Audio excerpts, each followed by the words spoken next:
Hi, it's me again with CorelDraw tips and tricks. Just yesterday, I made a video on how to create this, and I started thinking, why couldn't you create this or even this with just a few more easy steps? So we got our drawing. That's why I don't ever delete anything, because I might want to go back and change some things.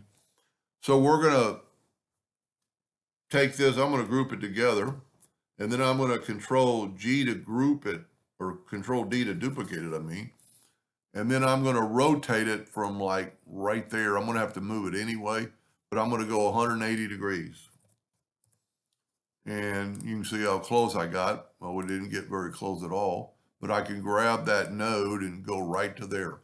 Now, I just need to delete. Normally I delete lines, but sometimes that doesn't work. And let's try this. Let's see. I'm so not correct.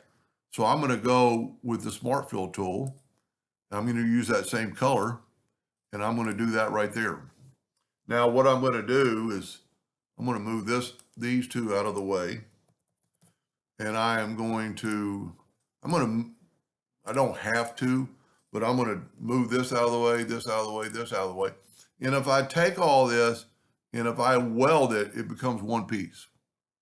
Now I'm going to group this together, Control G. So now I need the other pieces to it. So we're going to take the Smart Fill tool and fill in that, and that. Now I'm going to have to individually use the interactive fill tool. Now this one's going to have a double.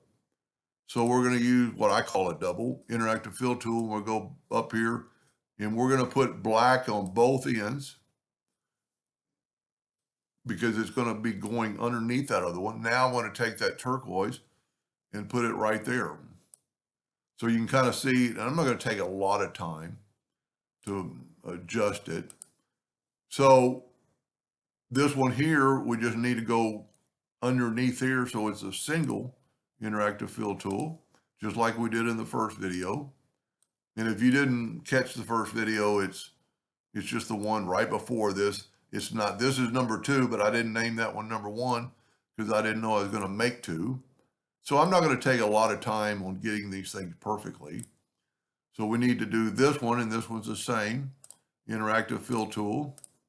And we want darkness up in here, but you can see it's changing that. So we're going to go and put dark here. See how it added that dark, but if we move well, that didn't work.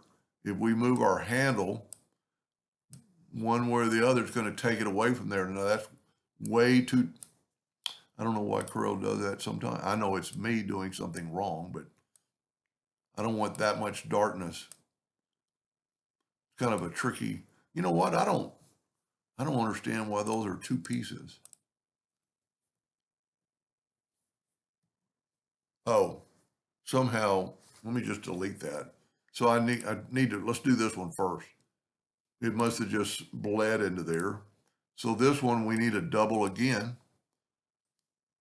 So I'm going to put a black there. Of course, I'm going to move it down, put a black on the, when I say double, I'm making it look like it goes going underneath the other part. There we go. And then for this, I'm not going to take a lot of time. Now let's take the Smart Fill tool and see if it's leaking. And a lot of times it won't leak because the other one, well, it's leaking. So we need to fix that. What I can try is move this out of the way, and let's just fill this in with a different color. We'll go with that blue. See, it's not leaking there.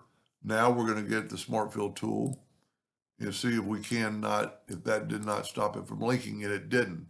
So I've got something going on right in here. Somehow it's leaking. It shouldn't. Well, there it is right there. It's got this double line. I'm going to try to delete one of these lines. You know, that little bit of minuteness can make all the difference in the world. So we just need one more interactive fill tool to make this look dark. Now, if you remember, I grouped this together so I can move it all out of the way. Now I can move this back, and yeah, this is not right. So let's just delete that and then move this over. somehow I messed up. There it is. I nudged it a little bit. Now, it's kind of right. That one's behind the other one, and so it's good enough. I'm going to Control G to group it, and that's cool within itself. But if we go Control D and duplicate it and rotate it 90 degrees, we get that. And it's semi interlocking. You could maybe do a little bit of work to it and change some things, but I don't really think in this group, in this particular case, does it matter, because that one's just your top unit and that one's going underneath it and that one is going behind there. So the singular probably, let's see if my first one wasn't better. No, it came out exactly the same. But I do like this one better. I took a little bit more time with the shadowing. Anyway, I hope that helped a little bit. Thank you for watching.